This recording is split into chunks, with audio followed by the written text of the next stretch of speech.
In this lesson, we are going to learn about the tensions between the upcountry and the low country. These tensions were mainly economic in nature. However, the economic beginnings of the tensions would result in other tensions, such as which side each group took during the Revolution. Because of the economic differences between the upcountry and the low country, whereas the low country did primarily grow cash crops and exported them, and therefore needed slavery to grow these cash crops, and the upcountry being subsistence farmers and woodsmen, this led to the upcountry and the backcountry, as it's sometimes called, joining on the side of Britain during the Revolution and being loyalists, and the low country being patriots because they paid all of the taxes. Well, these tensions during the war resulted in a civil war in South Carolina.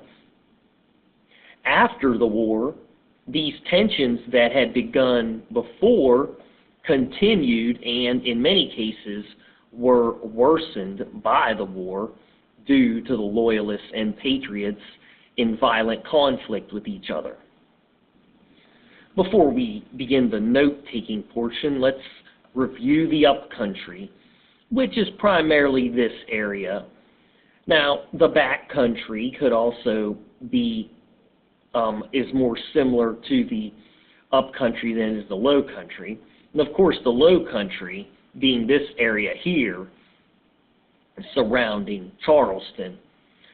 So this area, the upcountry, is in the northwestern part of the state. It was originally home to the Cherokee, and the first white settlers here were traders and woodsmen. Of course, the low country viewed these people as uncivilized. And the low country, of course, is the area surrounding Charleston. I believe it was starting to be called Charleston now, so I'm going to call it that too. And this, of course, was the first area settled in the state, full of plantation owners who grew rich from exporting rice and indigo. This is also the area that would most be affected by the taxes that the British imposed on the colonists prior to the war, which is why the low country was where there was the strongest patriot support in the state of South Carolina. Now, to teach this section, I have created a rather unpleasant conversation exchange between an upcountry farmer and a low country elite exporter that would go something like this. And the upcountry farmer was probably like, "I don't like you.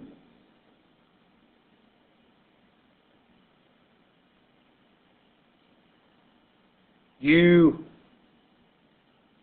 elite snob." And the low country planter and exporter would probably say something, "Quiet, you uncivilized barbarian."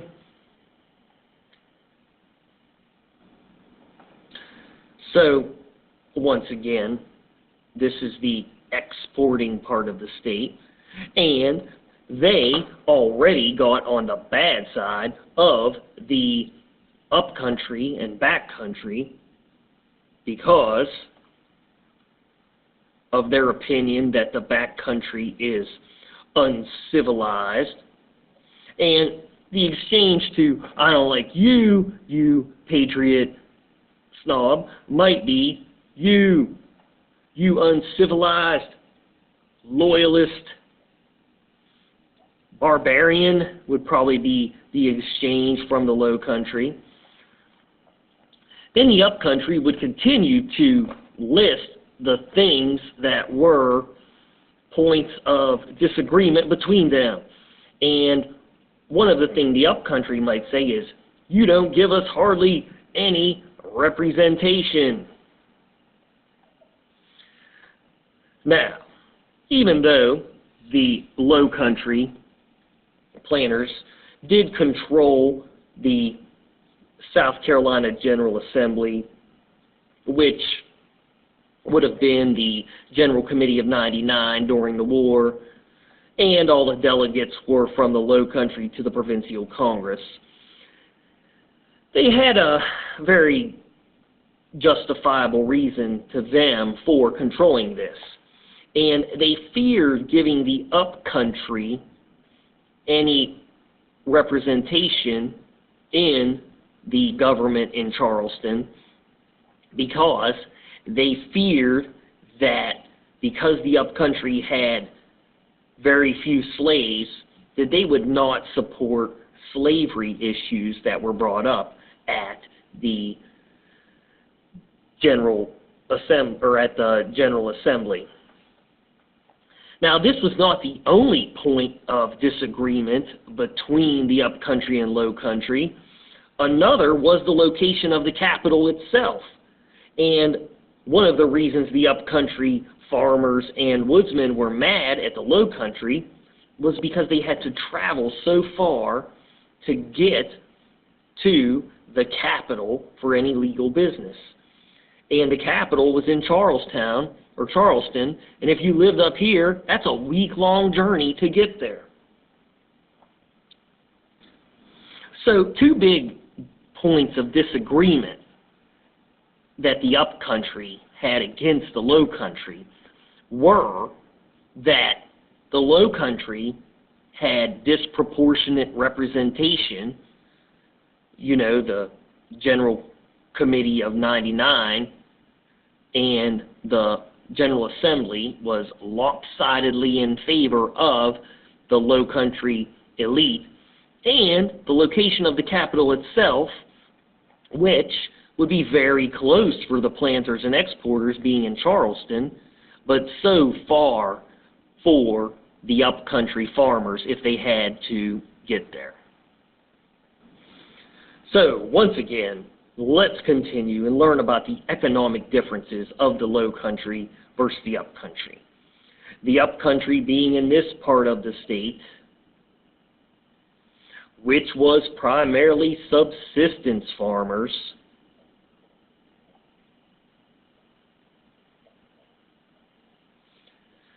few, if any, slaves,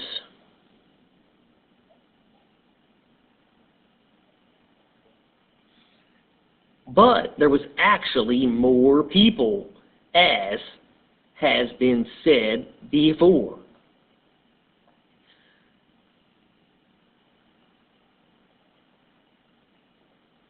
Now, the low country, of course, this was the area surrounding Charleston. Let's move Charleston to where it really is.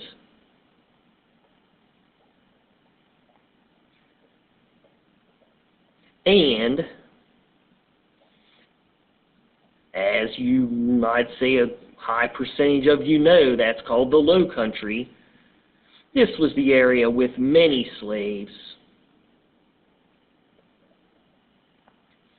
And this is the area where everyone's economic well-being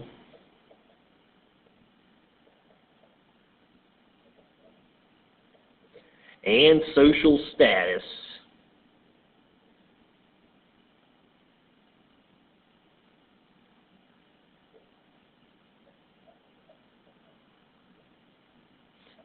depends on their slave holdings. Basically, the more slaves you have, the richer you are. And some of these low country plantation owners had hundreds of slaves. And this is the area where the big old plantation houses are. where cash crops are grown on thousands of acres. Brook Green Gardens down the road was over thousands of acres. Once again, the original owners of that probably received that land through the headright method, because the headright method is what led to the establishment of these large plantations. Here is a chart of the economic differences between the low country and up country. Subsistence farmers, few owned slaves, did not have large plantations, and most in the up country worked their farm without slave labor. In the low country, though, it was dominated by the planter elite, whose economic well-being and social status depended on their slave holdings. This house here is actually on the Waccamaw River. I will tell you about it in the following lesson.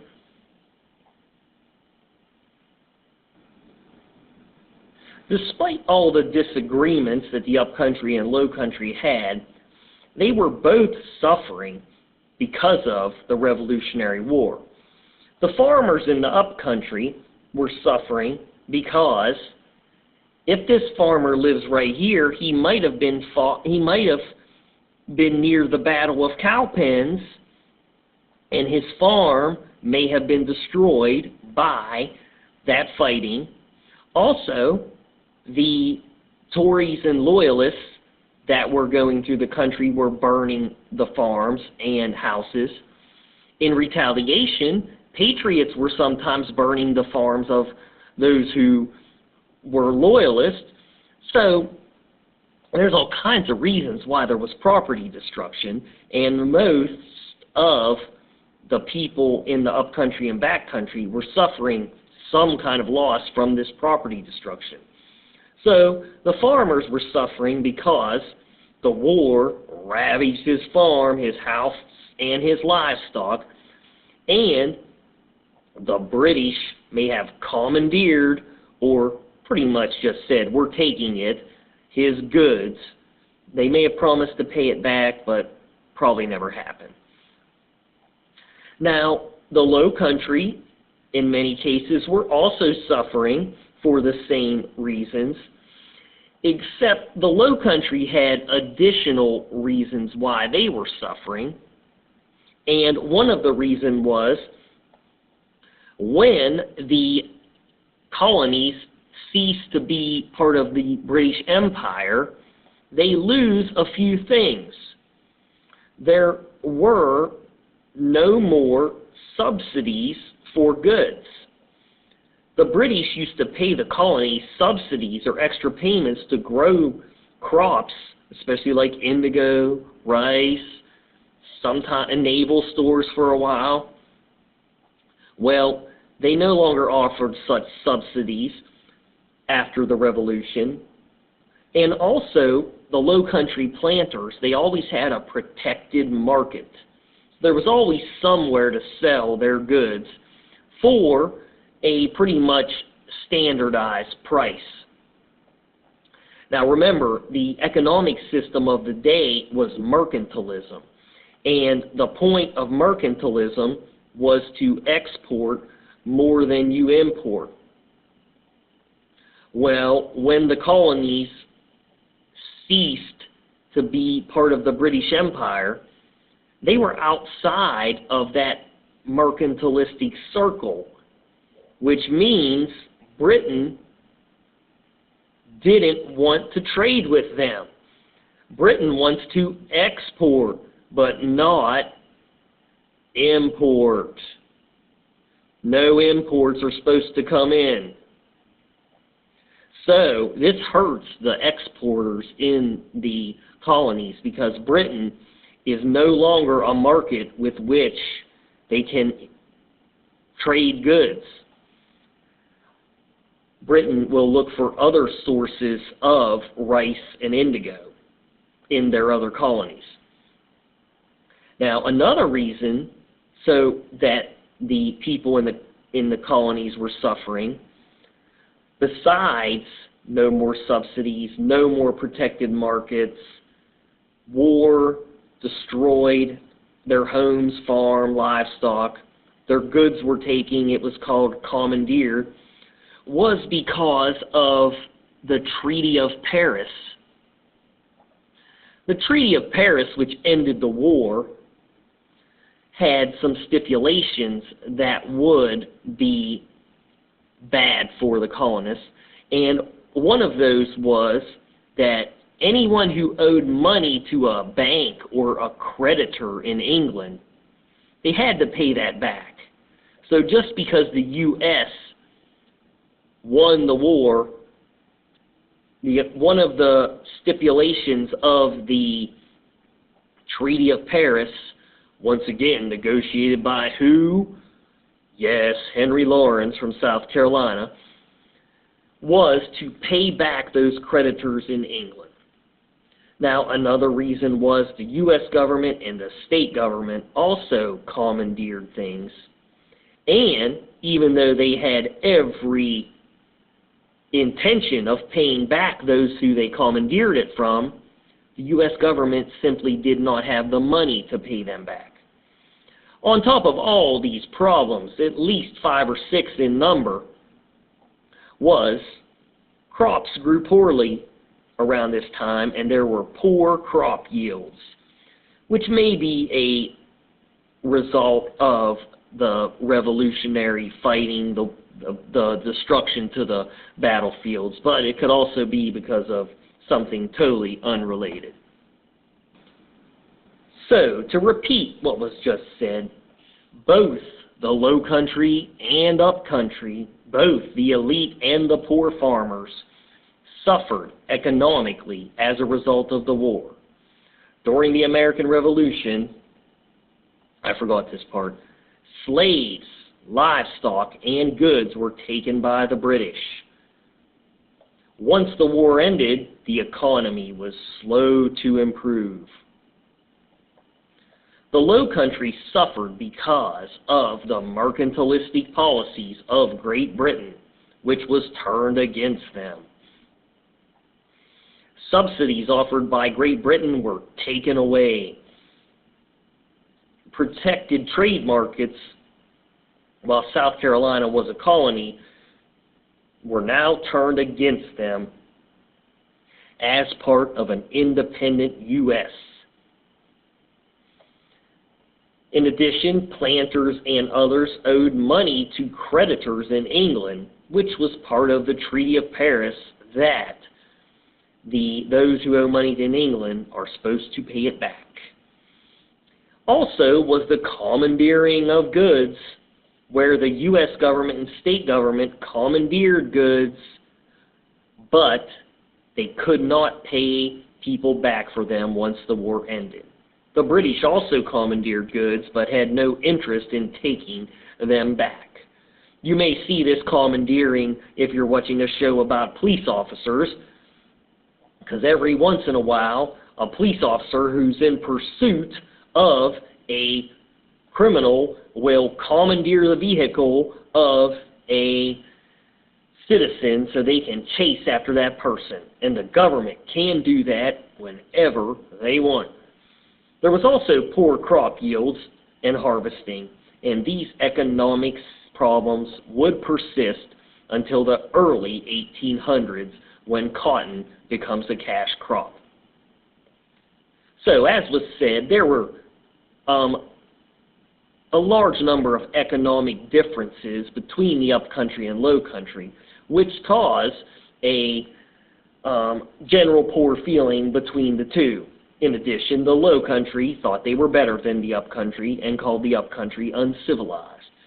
In the next lesson, we will learn about two things that occur that start to cause unity between the upcountry and low country, which is all tied to economics and also the moving of the state's capital from where it was easily accessed by the low country, but not so much by the upcountry, to where both sides would have to travel to get to it when they move it to Columbia. Until then, thank you for listening. I hope you did well.